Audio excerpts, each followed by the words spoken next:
Welcome to the Power of Your Mind podcast. I'm Victoria Gallagher, your host. Have you been attempting to use law of attraction or hypnosis to attract financial abundance, a soulmate, or career success? Would you like to be happy, motivated, and successful? Have better health, enjoy more fulfilling relationships, overcome struggle, and gain mastery over your life? Then join me on this amazing self-help podcast where you'll unleash the power of your mind.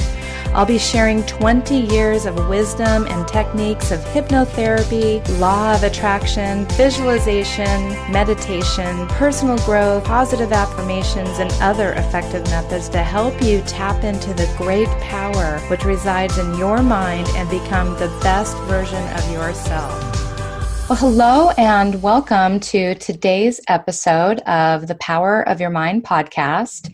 You're listening to episode number 76. I'm Victoria Gallagher, Law of Attraction coach and #1 best-selling author of Practical Law of Attraction, Align Yourself with the Manifesting Conditions and Successfully Attract Your Desires. I'm also a clinical hypnotherapist, founder of HipTalk.com and HypnoCloud apps. Be sure to stop by HipTalk.com and sign up for your free self-hypnosis video training course. And for our listeners who found us through the Power of Your Mind podcast, you can get 35% off your first order of hypnosis downloads when you apply the code podcast to your shopping cart.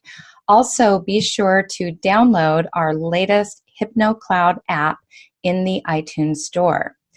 Today, I have a very special guest with me, Stuart Eisendrath MD.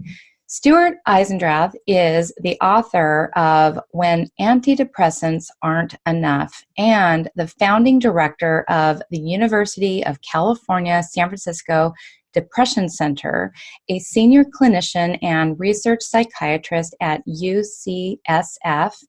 His lectures on Mindfulness Based Cognitive Therapy for University of California TV have been viewed more than 1.5 million times, and you can visit him online at www.stuarteisendrath.com. So welcome to the show. Thank you so much for being here. Well, thanks very much for having me. I look forward to it. Yes, this is a really, really important topic.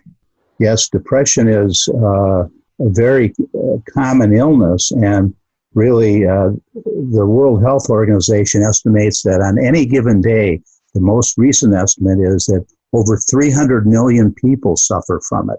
So it's a very common disease, and it's very disabling because people tend to get it early in life and then have recurrences over their lifetime. So it's more disabling than virtually any other condition, more so than cancer or heart disease. It's the #1 cause of disability in the developed world. Wow. You know, I've actually experienced very minor bouts of depression in my life, and, you know, where you just kind of, you're just not really sure how you're going to get through, that day or that week or that month. You're just, so I definitely am really interested in hearing what you have to say about mindfulness, because I know I used my own certain techniques, and so this is going to be very, very enlightening, I think, for not only myself, but the whole audience and people that deal with this and struggle with this. So thank you again for being here. So I want to just kind of get going here and ask you a little bit about the book that you recently wrote, and congratulations on that. Your book, When Antidepressants Aren't Enough. And what was it that inspired you to write that book? Well, I was inspired to write it because antidepressants are the most common form of treatment in this country, and they can be very life-saving and useful for many people. But the trouble with them is this, that after one full course of treatment for 12 weeks, only 30% will have recovered. If you give those people, the rest of the people, a second antidepressant for 12 weeks, only another 20% will have recovered. So at the end of 24 weeks of treatment, which is really often more than people get because they drop out of treatment, after 24 weeks, only 50% have recovered. And that means 50% haven't. And at the UCSF Depression Center, we wanted to develop techniques that people could use that would be self-empowering and might move them along the path to recovery. So we developed a study called the Practicing Alternatives to Heal Depression. And in that study, we used Mindfulness Based Cognitive Therapy as the main approach to helping them. Right. And it's so sad that only 50% actually recover from that. Yes, it's sad.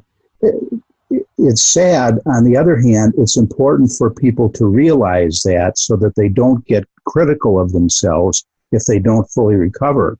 It's a treatment that helps many people, but doesn't help a lot of other people. So if you don't recover, there are really a number of other things you can do, such as the program I outline in the book, but there's other things too that are possible, other forms of psychotherapy, other medication trials, other types of brain stimulation. So there are really a number of things that can be done. So people shouldn't lose heart if they don't respond to 2 treatments of antidepressants. Right. So what exactly is Mindfulness Based Cognitive Therapy, or MBCT for short?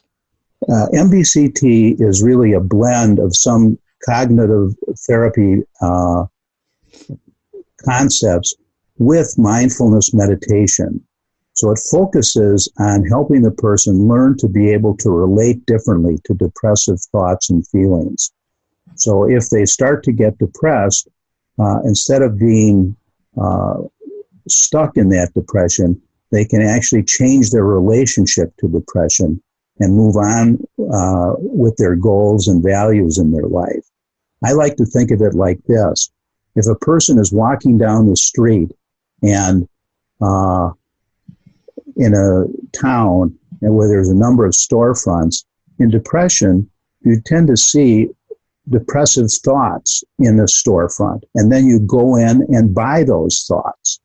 And if you do that, you take on those depressive thoughts as if they're really true. And you go down to the next store and keep doing the same thing. In mindfulness, we have a different approach. We help you get to the point where you can walk down the street. You still notice the thoughts. The thoughts don't go away, but you don't have to go in and buy them. You don't have to accept them as true. You can realize they're just thoughts, not facts. And that's very important for people in being able to move on with where they want to go in their life. Yeah, it makes a lot of sense. And I think it's interesting because, our thoughts can easily get out of control. And if we just kind of allow ourselves to really get too deep into exploring what's inside that store. Yes, most of us grow up believing our thoughts and think our thoughts are actual facts. And in depression, nothing could be farther from the truth, because in depression, you generate negative thoughts like, I'm not a good person, I won't be successful, I'm not as good as the next person, I feel guilty about things. So you have these depressive thoughts and feelings, and if you have them, they generate in turn, and you believe them, it generates in turn more depression. So you get more depression and more of those thoughts, and you get this downward spiral where you get stuck in a depressive state. And what mindfulness does is help break that downward spiral, help break the connection. So if you have a depressive thought, you can recognize it as just a thought. It's kind of like this. I'll tell you, I have an example from my own personal history of when I was a college student. There was a protest against the war in Vietnam, and I was on the student side of things.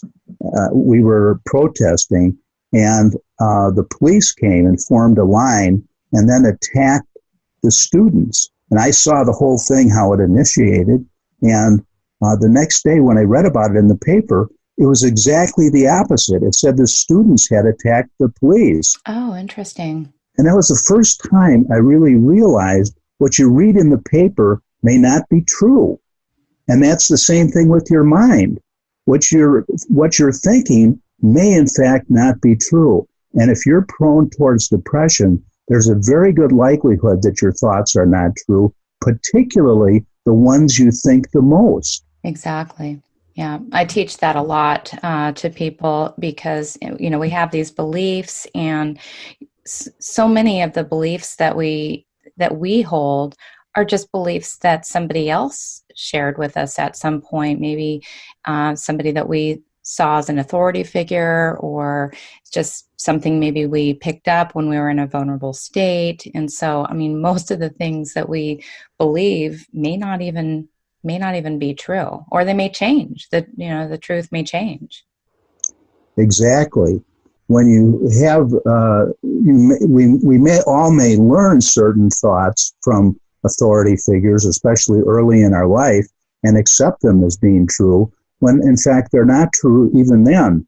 And then we carry that on into our adult life and act as if those beliefs are true. And that's what gets us into trouble, because Yes. if you believe those thoughts, you're going to end up getting more depressed. Yeah. So based on your book, you mentioned that when a depressive episode hits, that it's important to see them for what they are, recurrences of an illness, and not a personal weakness or moral failures. Can you tell us a little bit more about that? Well, yes. When people, it's very common to have a relapse in depression. Mm-hmm. And mindfulness-based cognitive therapy was originally intended as a relapse prevention strategy before we extended it to be used for treating people with active depression and residual depression after antidepressants. So if you have a relapse, the tendency in depression is to view it as if you're having some failure, some personal failure, some moral weakness perhaps, some deficiency on your part, without accepting that it's a part of the illness. Mm-hmm. If a diabetic had an exacerbation of their illness, they wouldn't necessarily jump to the conclusion it was a personal failure. They'd see it as part of their illness. And the same is true for many medical conditions, and the same is exactly true for depression. If a person has a depressive episode, there's a 90% chance they're going to have another episode within 10 years. If they have two depressive episodes, there's a 90% chance they're going to have another episode within 3 years. So it tends to be a relapsing illness. That's where mindfulness-based cognitive therapy can be so good. It was first developed for relapse prevention, and in the first studies, it was compared to treatment as usual. So people who got mindfulness-based training actually had 1/2 the chance of the people who didn't get the training of having a relapse. In a groundbreaking study that was done by Willem Kuyken at the University in Oxford, England, he took people who had recovered with antidepressants and divided them into two groups. One group was continued on antidepressants for 2 years. The other group was given mindfulness training and then tapered off of their antidepressants.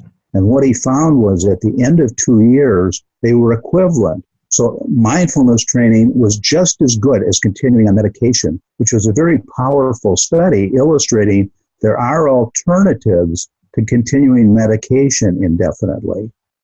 Wow, that's fascinating. So so number one, I'm hearing you say that, people tend to have these relapses. It's bound to happen if you've had it before, and not to blame yourself. It's not something that you created or that you caused. It's pretty typical. And then also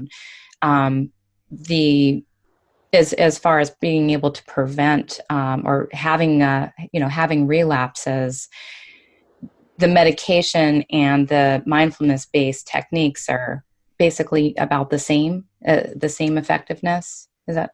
Yes, that's correct. That's great. Now, are there some ways to prevent relapse altogether once you've recovered from depression?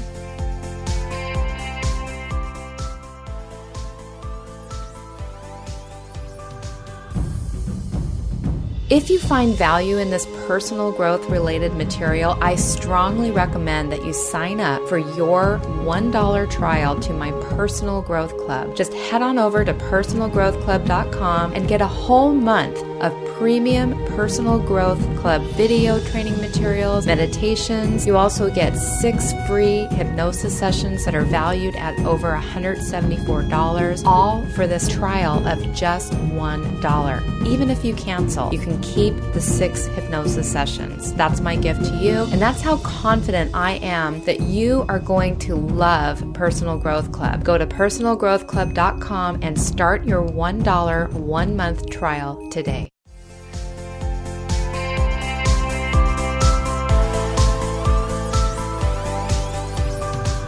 Well, yes, there are. What we try to teach people in mindfulness-based cognitive therapy are first of all, to soften that inner critic that they often have. Mm-hmm. And so not to get more depressed about being depressed, for example. And that's not unusual, unfortunately, that a person has some mild depression recurring, and then they worsen it by getting depressed about it. Rather than saying, okay, there's some depression present, but I've been through this before, I'll get through this again, and there are ways of recovering. The ways we teach them in mindfulness-based cognitive therapy is to view the depression in a slightly different way than they might otherwise. The typical way is to be critical of yourself. Mm-hmm. We teach people not to be critical, to view it as another episode of illness, and to view it as a temporary state. It's kind of like this. If you are planning to go on a picnic, for example, and you wake up and you find it's raining out, well, you can't go on a picnic. But you can do other things. You can go to a museum. You can do something else. Go to a movie. If you wake up and you're depressed, it may be unpleasant because you can't go to the picnic, as it were. You can't do what you intended, but you can do other things. Life doesn't have to come to a stop if you're depressed. It's like I like to think of it this way. It's depressing out today. That doesn't mean you have to be stuck in that weather. You can move on with your life, and the more you do so, the less depressed you'll be. Right. What are some things that you suggest a person do if it's depressing out today? Well, one major thing we suggest is a meditation, mm-hmm. really, because what we find is this. In depression and anxiety, I like to think of them as disorders of time. So in depression, the person feels as if they have already experienced a loss. A loss of a loved one, loss of a relationship, loss of a job, loss of money. Some type of loss has already occurred. Whether it actually has or not, that's the way they feel. Mm-hmm. With anxiety, they anticipate a loss is going to occur in the future. Some disaster, some catastrophe is going to happen. If a person meditates, and part of mindfulness is really focusing on the present moment, mm-hmm. if you are able to do that, say focusing on your breath, you find that you don't have the bandwidth available to focus on the past or the future. You're focusing just on the present moment, and that is naturally antidepressant and anti-anxiety. So that's what we teach people, to practice mindfulness in meditation, and they can be a very powerful way of breaking up a depressive cycle. Yeah, I love that. So depression is more, your thoughts are focused on the past, and anxiety is more that your thoughts are focused on the future. And, you know, and so that's sort of how these two diseases are related, is it's just that you are sensing some sort of a loss happening in your life, whether it's past or future. Yes, that's right. And some of the same areas in the brain are similarly affected by depression and anxiety. Mm-hmm. So what we've found is that using this mindfulness technique, you actually can make changes in the way your brain functions. So we studied people at the beginning of 8 weeks and after 8 weeks of training and found there were definite changes in the way the brain functioned. In the beginning, when they were depressed, they had high elevations in the activity in the areas of the brain associated with warning and alert and danger signals. Mm-hmm. And the areas of the brain associated with emotion regulation were at low levels. And then by the end of 8 weeks, that shifted. So those areas associated with emotion regulation were more in control, as it were, and the warning areas had decreased in signaling. So this technique is very powerful in producing actual brain changes. Interesting. So you also say that in mindfulness approaches to depression, the key is not to find the origins of the negative feelings, but to change our relationship to them so that they no longer have significant power in our lives. So can you give us an example of what this looks like in real life? Well, it looks like some psychotherapies are focused on looking into childhood onset of, well, what happened, when you were a child that causes you to get depressed or causes depression. And that can be helpful, but often for people it's a sort of Don Quixote quest to try to find something. And what we find is it isn't necessarily needed to do that. If you're able to help people focus on the present moment, it can dramatically change their depression levels and function much better. For example, the people in our study, when we had 180 people in the study, they improved with depression, they improved with anxiety, they decreased rumination about the past, they increased self-compassion, and they were more mindful after 8 weeks. So it had a very powerful clinical effect without going into digging into the past and so on. If the person is able to focus on the present moment, they're much more able to let go of whatever origin it was and just change what's going on right now. Mm-hmm. So it's not really necessary to go and dig all that stuff up, contrary to what a lot of people might, have you believe. And I tend to agree with that myself. Yes, we tend to think of people. Well, for example, if you're doing a meditation that is focused on your breath, mm-hmm. It can be a very brief meditation, maybe 3 minutes or 5 minutes or 10 minutes, something like that. And many people have the misconception that meditation means that you're locking your mind in. And if your mind wanders, that means you're doing something bad or you're not doing it correctly. Right. And that's completely false. Really, meditation is focusing on something and then noticing that your mind has wandered. So your mind wandering is part of the meditation. That's what our minds naturally do. So if I'm focusing on my breath, and my mind wanders to, well, what am I going to have for dinner tonight? I can let that thought go and bring the attention back to my breath. And as people build that skill, they can start to do the same thing with depressive thoughts. If I have the thought as I'm meditating on my breath, oh, I'm not doing this right, well, that's just a thought. It's not a fact. I can let that thought go and bring my attention back to the breath. So people learn how to relate differently to those thoughts without having to believe them and be able to return the attention where they want it.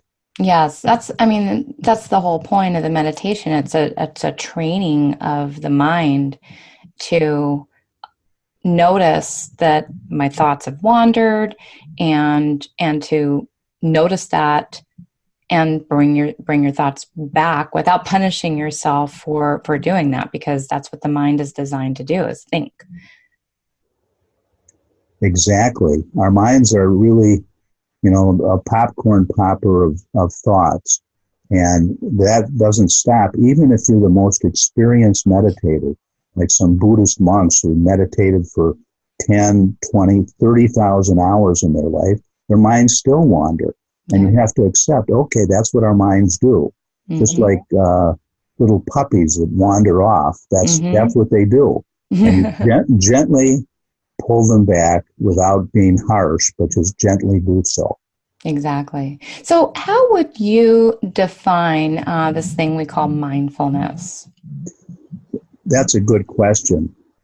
There are various definitions, but I would say that mindfulness is being aware of what you're experiencing while you're experiencing it. That's a great definition. if you're focusing on the breath, it's noticing what the breath sensations are like. There's really two forms of mindfulness, I should say.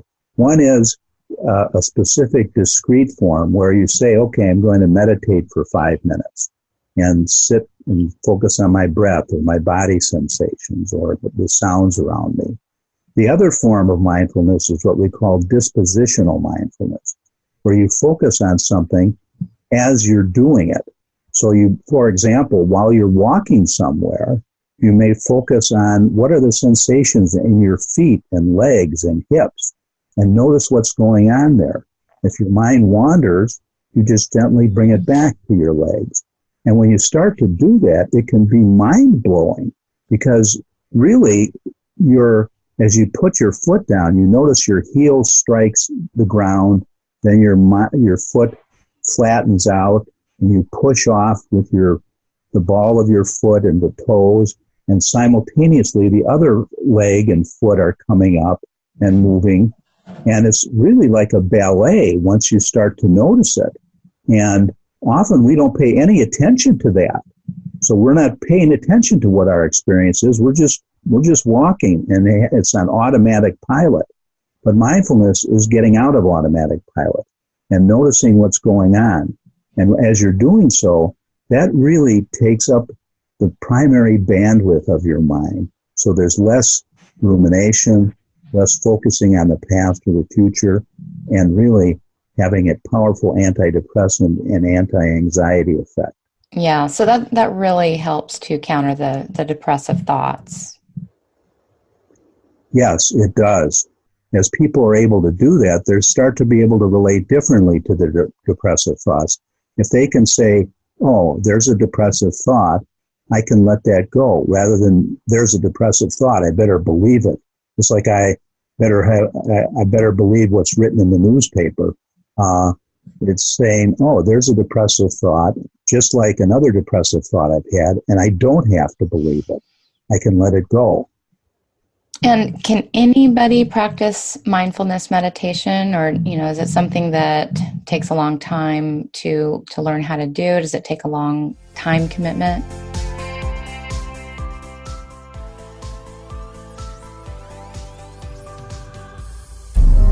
Hello, this is Victoria Gallagher. I hope you're enjoying listening to the Power of Your Mind podcast. As a way of thanking you for listening, I'd like to offer you a one-time discount of 35% off your first order at hiptalk.com. Just go to hiptalk.com and enter the code PODCAST in the discount code area in your cart, and you'll receive 35% off your first order. Thank you so much for listening to the Power of Your Mind podcast.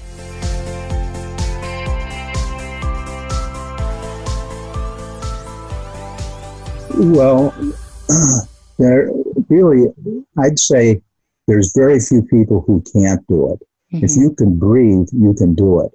What often happens with people is they start it and their mind wanders and they say they can't do it.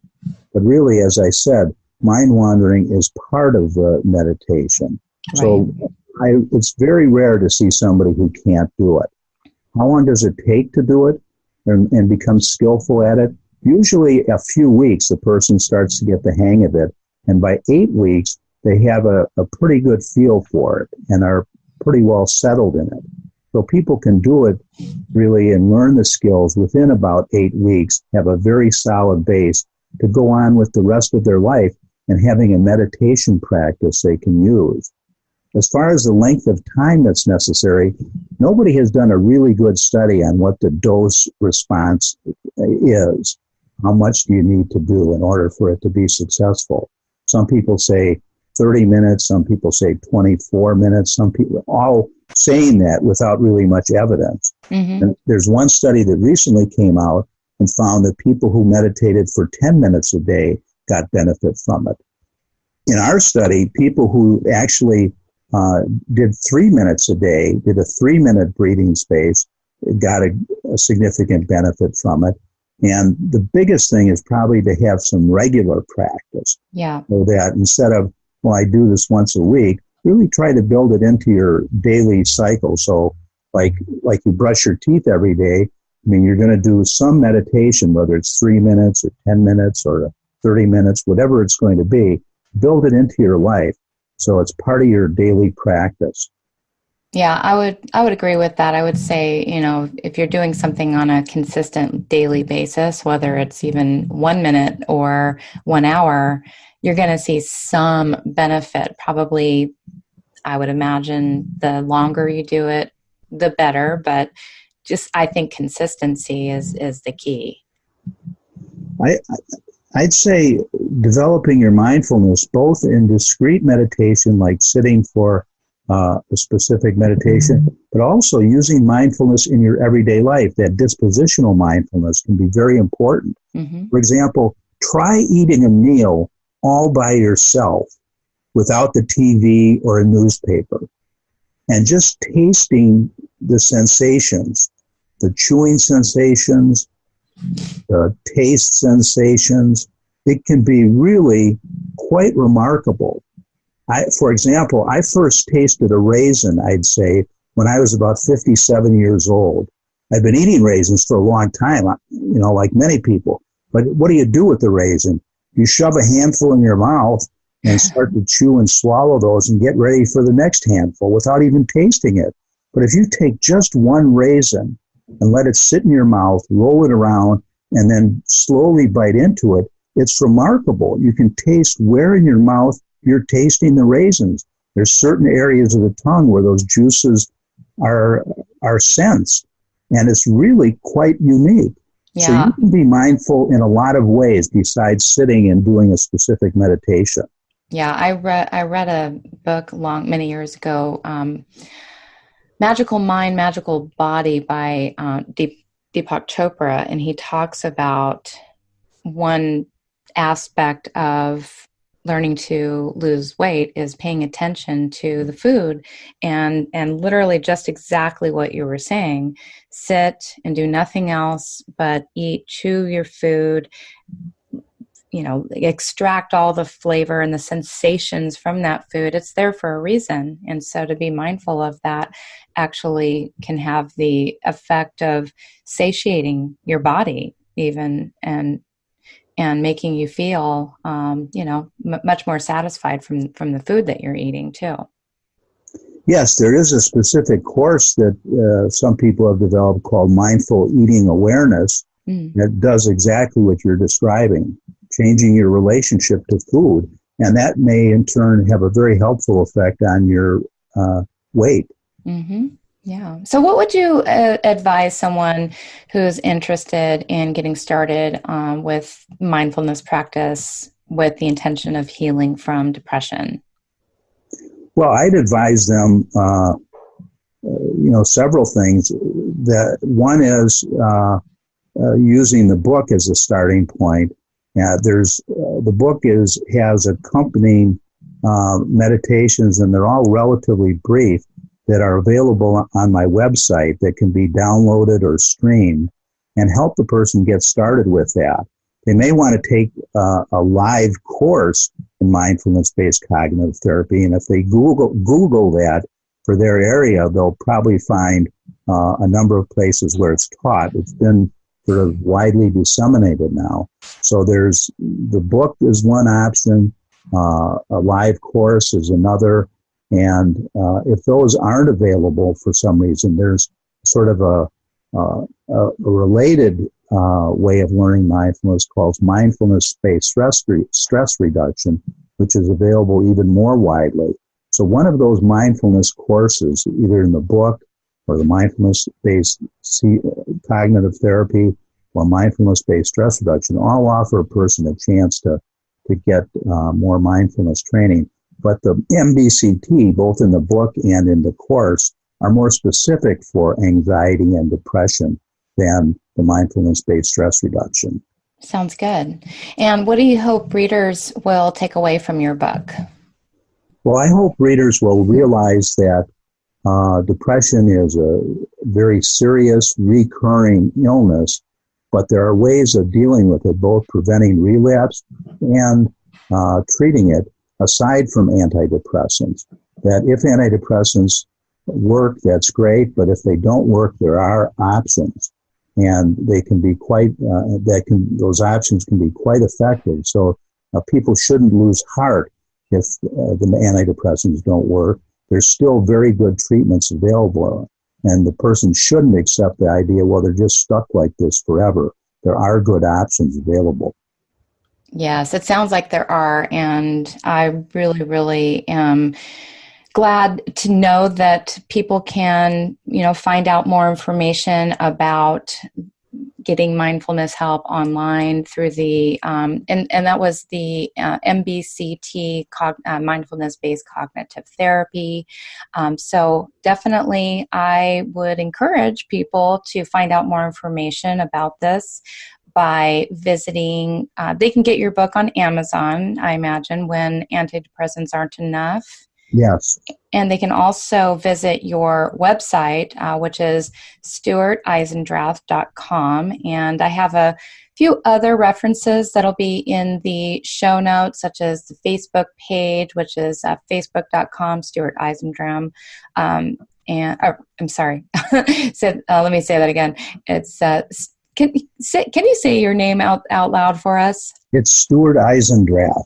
Stuart Eisendrath. Okay, I was pronouncing that correctly earlier. And so, do you have any final notes that you'd like our listeners to take away from our podcast today?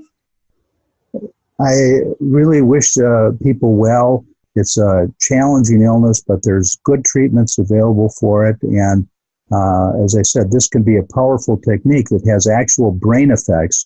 It isn't just smoke and mirrors. It's really using the neuroplasticity, your brain's ability to shift and mold in its functioning, using your own mind power. So I hope people will take that in mind, and good luck to them. And thank you very much for having me on the program.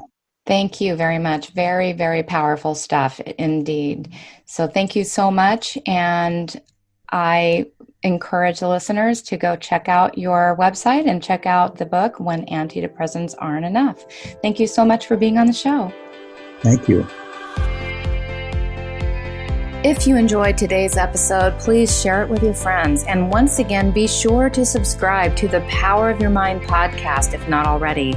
We can be found as Hip Talk on all our social media accounts. So like us on Facebook, follow us on Twitter and Instagram, subscribe on YouTube, and sign up for your free self-hypnosis video training course at hiptalk.com. Be sure to subscribe to the Power of Your Mind podcast, and you'll be instantly notified the moment the next podcast becomes available. Also, please be sure to leave a rating and a review to tell us how you're enjoying these episodes, and that way you're making a contribution toward others getting to share in this valuable information.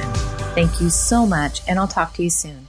You've been listening to the Power of Your Mind podcast, brought to you by HipTalk.com, Personal Growth Club, and HypnoCloud apps available at iTunes.